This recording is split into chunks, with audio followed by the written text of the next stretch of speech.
Next question, a man swims heading right across a river for a length of 0.6 kilometer in a certain time while the river flows 0.4 kilometer in the same time. Find his resultant motion और change of position. तो देखो across का मतलब क्या होता है, river को are par cross कर रहा है ये, ठीक है ना, मतलब रिवर के एक बैंक पे खड़ा है और उसको दूसरे बैंक पे जाना है, मतलब पूरे को क्रॉस करके जाएगा ना।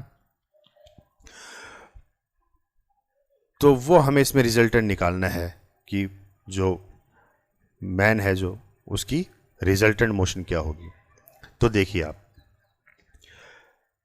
ये कोई रिवर है, ठीक है ना, तो रिवर का फ्लो कैसे हो रहा है, मान लीजिए ए से बी की तरफ उसका फ्लो हो रहा है, तो जो रिवर फ्लो कर रही है उसकी स्पीड कितनी है, 0.4 किलोमीटर, ठीक है ना, इतना डिस्टेंस मान लीजिए कवर कर रहा है in a certain time while the river flows, मतलब जिस टाइम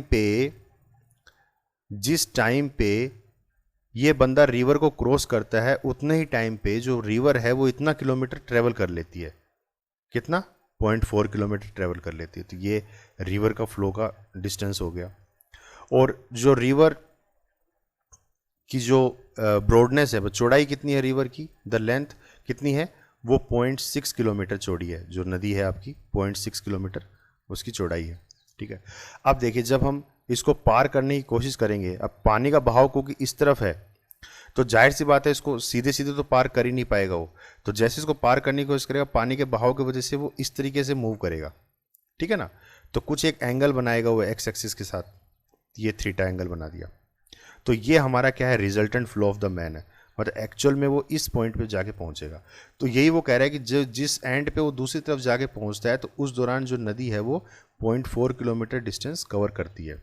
तो ये 0.4 हो गया, ये कंपोनेंट आ गया और एक ये कंपोनेंट, दो कंपोनेंट हमारे पास आ गए और ये आ गया हमारा रिजल्टेंट।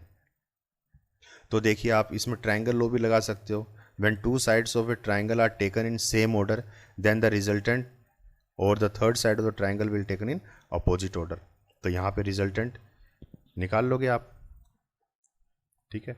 तो ओ भी हमारा क्या है, रिजल्टेंट है, और इसकी वैल्यू कितनी आएगी, तो root over 0.4 square plus 0.6 square. अब ये सारे फॉर्मूले हम कर चुके हैं वेक्टर्स में, तो इसको ज़रा डिटेल में जाने की जरूरत नहीं है, अब सीधे सीधे फॉर्मूले लगाओ यहाँ पे। तो इसको सोल्व करेंगे तो ये आएगा रूट ओवर 0.52, तो इसको और सोल्व करोगे तो 0.7211, ये आ गया। तो ये तो हो गई हमारी मैग्नीट्यूड, तो इतना किलोमीटर वो चलेगा, ठीक है ना। और डायरेक्शन कैसे निकालोगे, tan थीटा,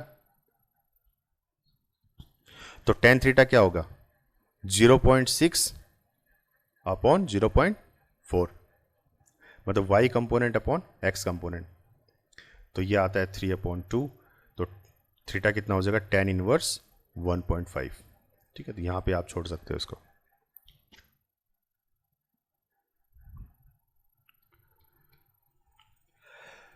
ऐसे नेक्स्ट क्वेश्चन देखिए,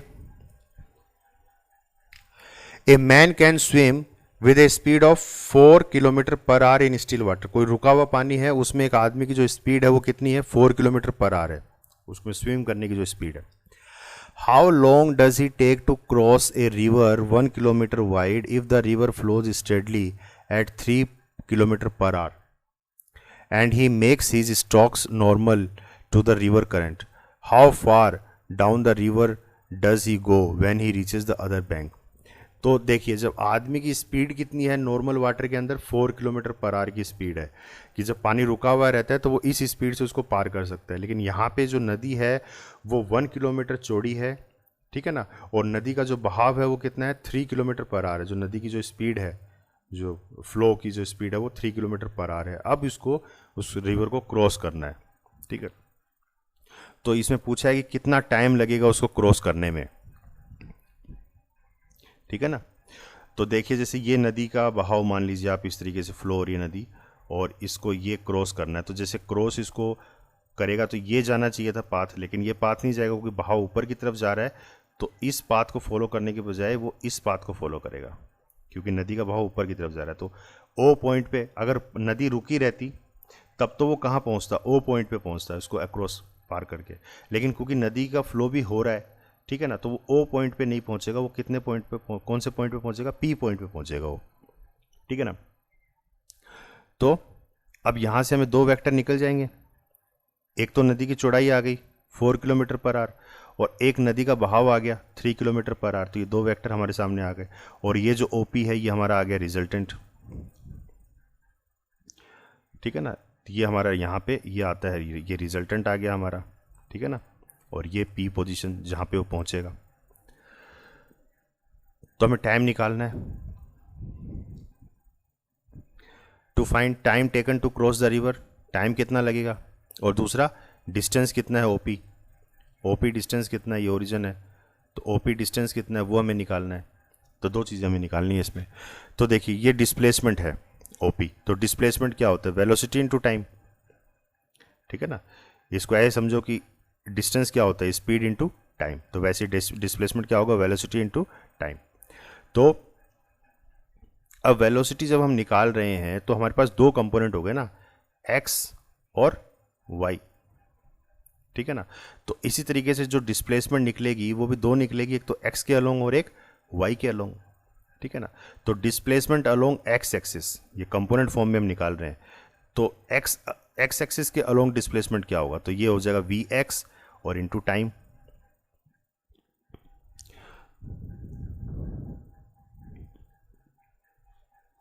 और ये किसके बराबर है, ये 1 किलोमीटर के बराबर है, क्योंकि ये जो डिस्प्लेसमेंट हुआ है एक्स एक्सिस के अलोंग वो कितना जा रहा है, 1 किलोमीटर ही जा रहा है, क्योंकि 1 किलोमीटर चौड़ी है ये। तो डिस्प्लेसमेंट भी कितना होगा, 1 किलोमीटर, तो ये आ गया 1 किलोमीटर। ठीक है ना, तो यहाँ से देखिए हम टाइम निकाल सकते हैं। टाइम कितना हो जाएगा, डिस्प्लेसमेंट अपॉन में वेलोसिटी। तो टाइम कितना हो गया, 1 किलोमीटर अपॉन वेलोसिटी कितनी है, 4 किलोमीटर। तो 1/4, 1/4। अब ये आवर्स में आएगा, तो इसको मिनट में कन्वर्ट करेंगे तो इंटू 60 कर देंगे। तो 1/4 इंटू 60 यानी कि 15 मिनट। ठीक है ना, मिनट में कन्वर्ट कर दिया, सॉरी इसको, तो 60 से इसको मल्टीप्लाई कर देंगे। तो ये तो हो गई हमारी डिस्प्लेसमेंट अलोंग एक्स एक्सिस, उस हिसाब से हमने टाइम निकाल लिया। अब दूसरा हम देख लेते हैं डिस्प्लेसमेंट अलोंग वाई एक्सिस। तो डिस्प्लेसमेंट क्या होता है, वेलोसिटी इनटू टाइम। ठीक है, तो वी वाई यहाँ पे वाई कंपोनेंट है, वेलोसिटी अलोंग वाई एक्सिस, तो वाई एक्सिस के अलोंग वेलोसिटी कितनी है, 3 किलोमीटर पर आवर। और टाइम हम पीछे निकाल चुके हैं, कितना है, 15 मिनट।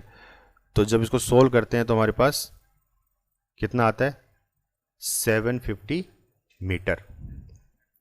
तो ये हमारा डिस्टेंस आ गया 750 मीटर। ये जो ओपी है ये हमारा आ जाएगा।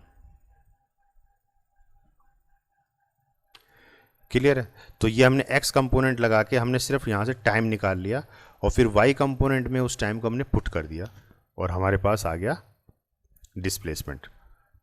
ठीक है,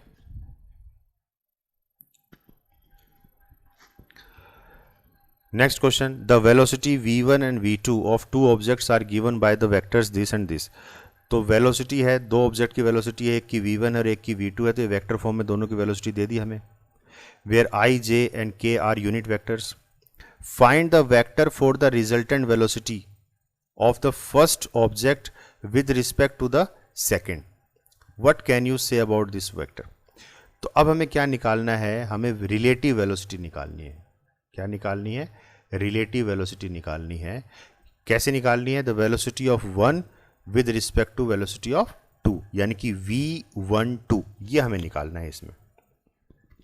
ठीक है ना, क्या निकालना है हमें, v12 निकालना है, velocity of one with respect to velocity of to.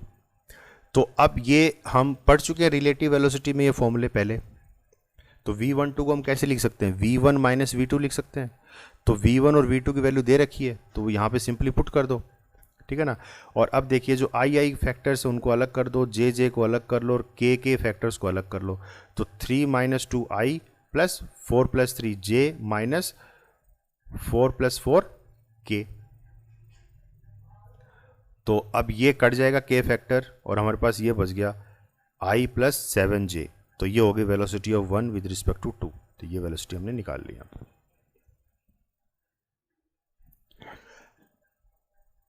अब देखिए इस वेलोसिटी से हम क्या समझते हैं, अब इसमें कोई जेड कंपोनेंट है क्या? के फैक्टर इसमें है नहीं, इसका मतलब जेड कंपोनेंट नहीं है। कौन कौन से कंपोनेंट है इसमें? एक्स कंपोनेंट और वाई कंपोनेंट है। इसका मतलब जो ऑब्जेक्ट की जो वेलोसिटी है वो किस किस प्लेन में है? एक्स वाई प्लेन में है।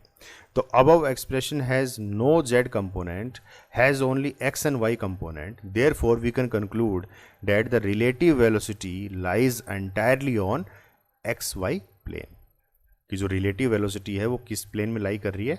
एक्स वाई प्लेन में लाई कर रही है। तो इससे हमें ये समझ में आता है, यही पूछे ना, what can you say about this vector, आप क्या समझते हो इस वेक्टर के बारे में? तो इसका मतलब ये हुआ कि जो वेलोसिटी है वो किस प्लेन में है? एक्स वाई प्लेन में है। क्यों? क्योंकि जेड कंपोनेंट जो है इसमें वो नहीं है।